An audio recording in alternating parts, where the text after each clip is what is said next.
নমস্কার। আজকে আমি আপনাদের সঙ্গে শেয়ার করছি নিরামিষ বড়ি দিয়ে লাউ ঘন্ট রেসিপি। এইভাবে যদি আপনারা নিরামিষ এই লাউ ঘন্টটি করেন, গরম গরম ভাত অথবা রুটি সব কিছুর সঙ্গে খেতে কিন্তু দারুণ লাগে। তো চলুন রেসিপিটি শুরু করা যাক। তো প্রথমে আমি কড়াইতে সরষের তেল দিচ্ছি, তবে তেলের পরিমাণ খুবই সামান্য, আর রান্নাটা সরষের তেলেই করছি। আর আজকে আমি ফোড়নে দিচ্ছি রাঁধুনি। আর অবশ্যই বন্ধুরা এই লাউ ঘন্টতে একটু রাঁধুনি ফোড়ন দেবেন, সাথে দুটো তেজপাতাও দিয়েছি।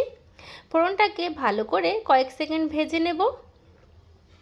তো বন্ধুরা ফোড়নটা কিন্তু আমার ভালো করে ভাজা হয়ে গেছে।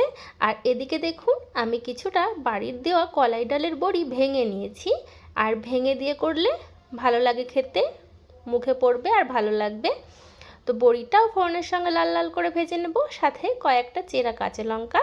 তবে লাউয়ে বেশি ঝাল হলে ভালো লাগে না, তো সেই বুঝেই আমি ঝালটা দিয়েছি। তো ভালো করে ভাজা হয়ে গেছে। এবার এখানে কুচিয়ে রেখেছি, দেখুন ভালো করে আগে ধুয়ে নিয়েছিলাম লাউটা, তারপরে কুচি কুচি করে কেটেছি।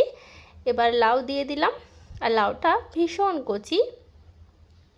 তো ভালো করে নাড়াচাড়া করে দিচ্ছি। অনেকে তো লাউ অনেক রকমভাবেই খেয়েছেন, চিংড়ি মাছ দিয়ে, মাছের মাথা দিয়ে। এইভাবে একবার বড়ি দিয়ে নিরামিষ লাউ ঘন্টটা করে খেয়ে দেখুন, অপূর্ব লাগে। স্বাদ মতো নুন দিয়ে দিচ্ছি, আর পরিমাণ মতো হলুদ গুঁড়ো দিয়ে দেব।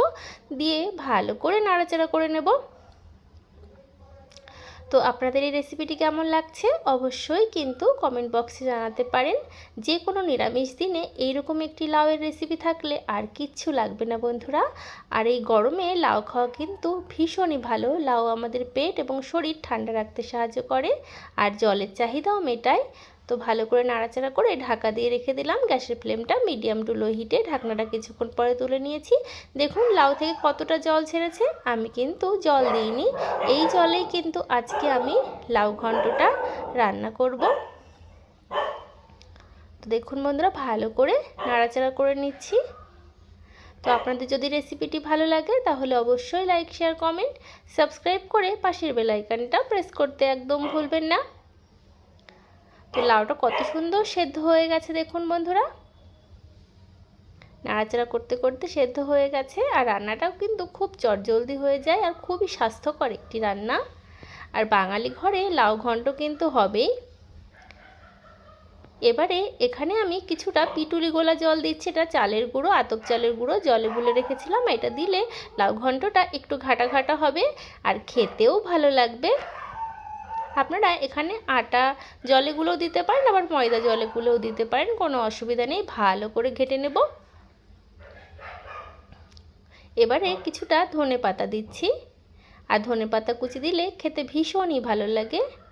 আর এরকম একটি রেসিপি থাকলে মাছ মাংসের তো প্রয়োজন পড়বেই না, এক থালা ভাত অথবা রুটি চেটে পুটে খেয়ে নেবেন। আর ভিডিওটা বন্ধুরা আপনারা স্কিপ না করে দেখবেন, আশা করি ভালো লাগবে।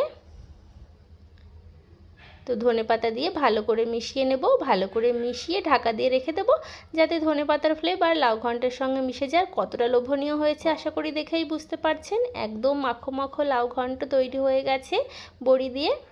অবশ্যই ট্রাই করার অনুরোধ জানাচ্ছি। এবার ঢাকা দিয়ে রেখে দিলাম।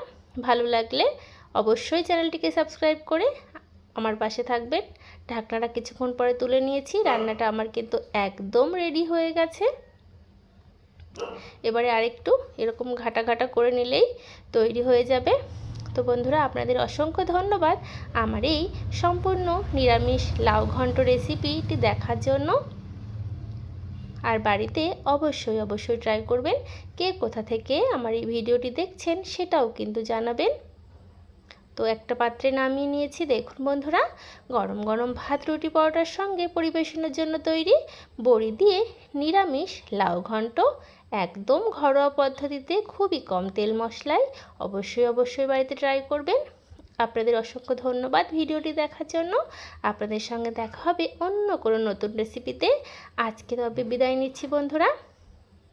ভালো থাকবেন, সুস্থ থাকবেন।